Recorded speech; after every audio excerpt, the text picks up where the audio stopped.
किस अंग में कौन से देवी देवता वास करते हैं? शास्त्रों के अनुसार हमारे शरीर के हर अंग में कोई न कोई देवी या देवता का वास माना गया है। क्या आप जानते हैं कि हमारा शरीर केवल मांस और हड्डियों का ढांचा नहीं, बल्कि स्वयं एक जीवित मंदिर है।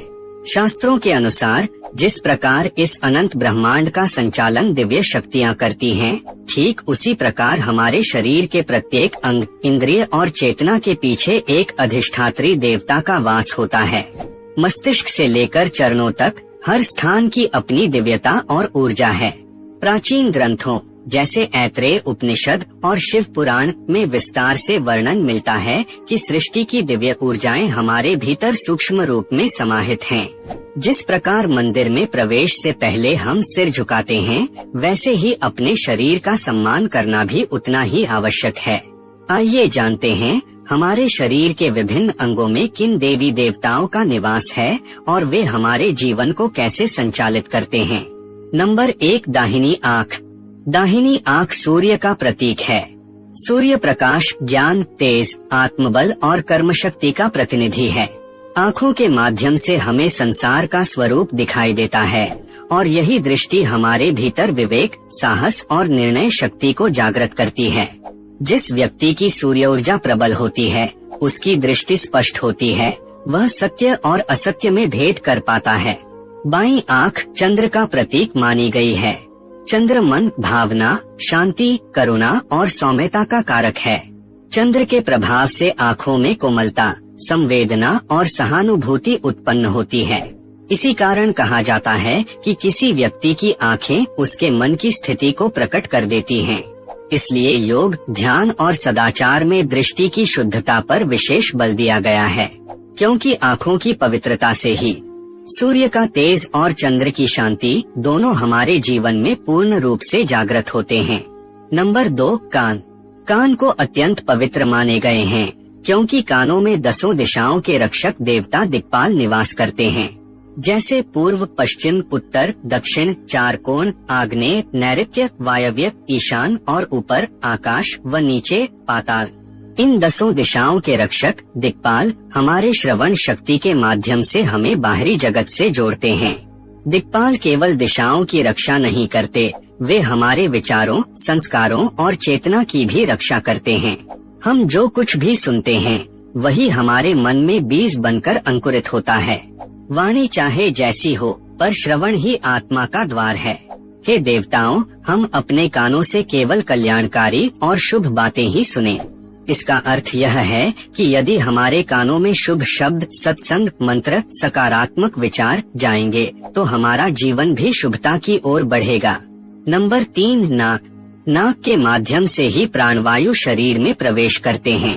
फेफड़ों, हृदय, मस्तिष्क और संपूर्ण नाड़ी तंत्र को सक्रिय करती है।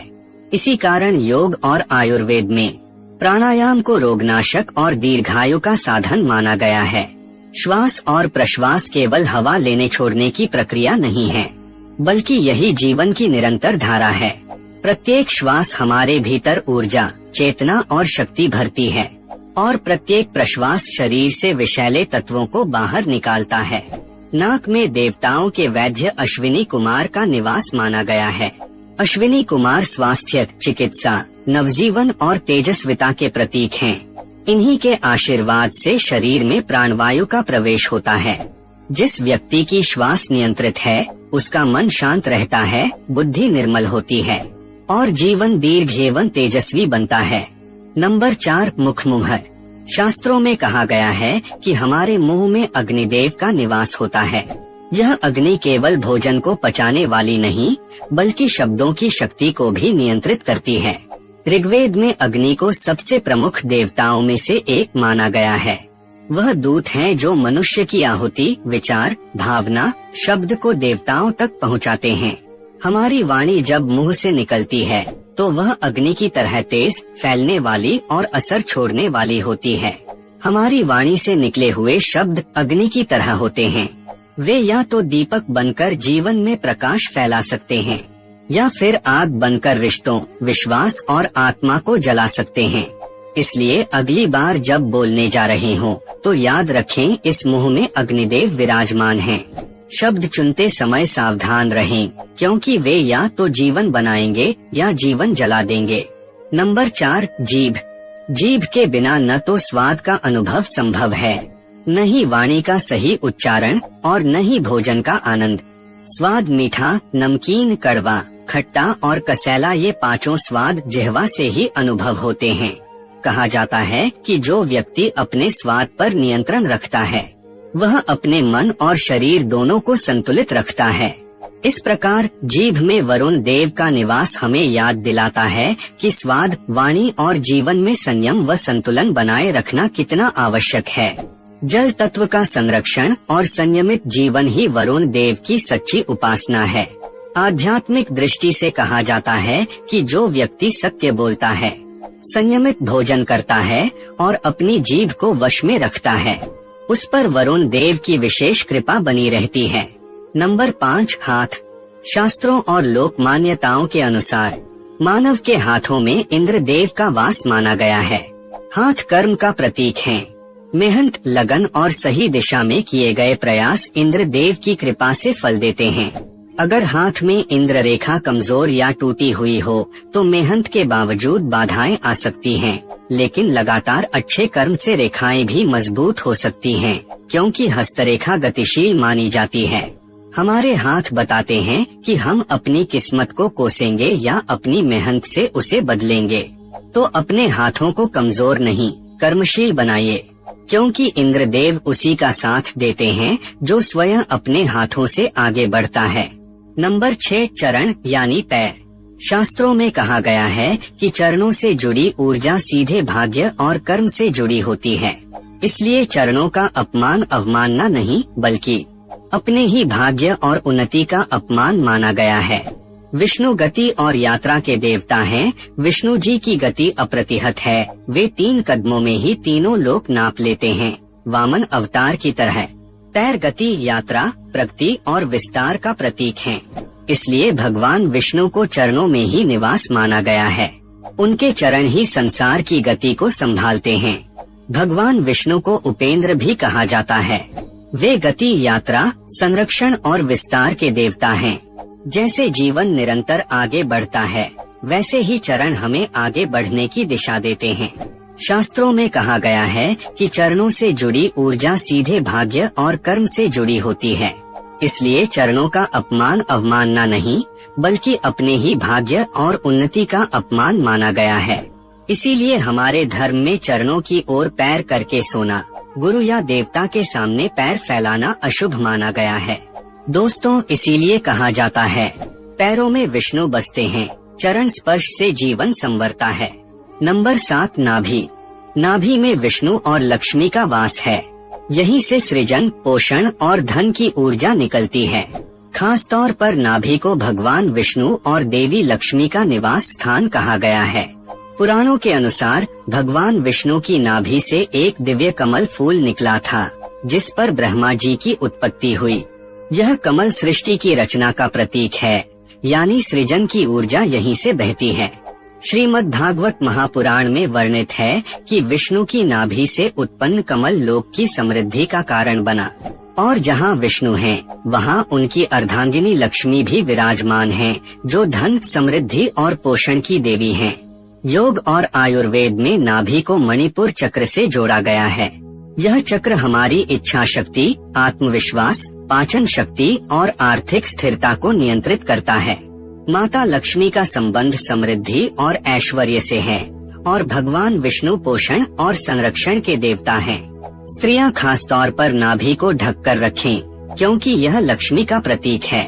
इसी कारण नाभि को धन और संतुलन का केंद्र माना गया है।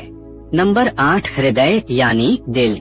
जिस व्यक्ति का हृदय शुद्ध होता है, उसमें अहंकार नहीं टिकता। वह दूसरों के दुख को अपना दुख समझता है। वह जानता है कि सच्ची भक्ति सिर्फ मंदिर में नहीं, दयालु हृदय में होती है। जब ज्ञान बिना प्रेम के होता है तो वह कठोर बन जाता है, और जब प्रेम बिना ज्ञान के होता है तो वह अंधा हो जाता है। हृदय में शिव और शक्ति का वास है। ज्ञान और प्रेम दोनों का मिलन ही सच्चा जीवन है। जब आप क्रोध, द्वेष, लालच से हृदय को भर देते हैं तो यह दिव्य युगल दब जाता है। लेकिन जब आप प्रेम करते हैं, क्षमा करते हैं, ध्यान लगाते हैं, सेवा करते हैं, तब हृदय में शिव पार्वती का मिलन और भी प्रगाढ़ हो जाता है। इसलिए कहा गया है, जिसके हृदय में प्रेम है वही सच्चा शिवालय है, और जहाँ करुणा है वहीं माता पार्वती विराजमान है। नंबर 9, कंठ। कंठ यानी गला। यही वह स्थान है जहाँ माँ सरस्वती ज्ञान, विद्या, संगीत और कला की देवी विराजमान मानी जाती हैं। जी हाँ, वो ही कंठ जिससे हम बोलते हैं, गाते हैं, प्रार्थना करते हैं, ज्ञान बांटते हैं। कंठ में माँ सरस्वती का वास है। ये सिर्फ भक्ति की बात नहीं, बल्कि योग, तंत्र और आध्यात्मिक शास्त्रों की गहरी सच्चाई है। योग शास्त्र में इसे विशुद्धि चक्र कहते हैं, 5वां चक्र जो ठीक हमारे गले में स्थित है। इस चक्र का तत्व है आकाश, रंग है हल्का नीला, बीज मंत्र है ह।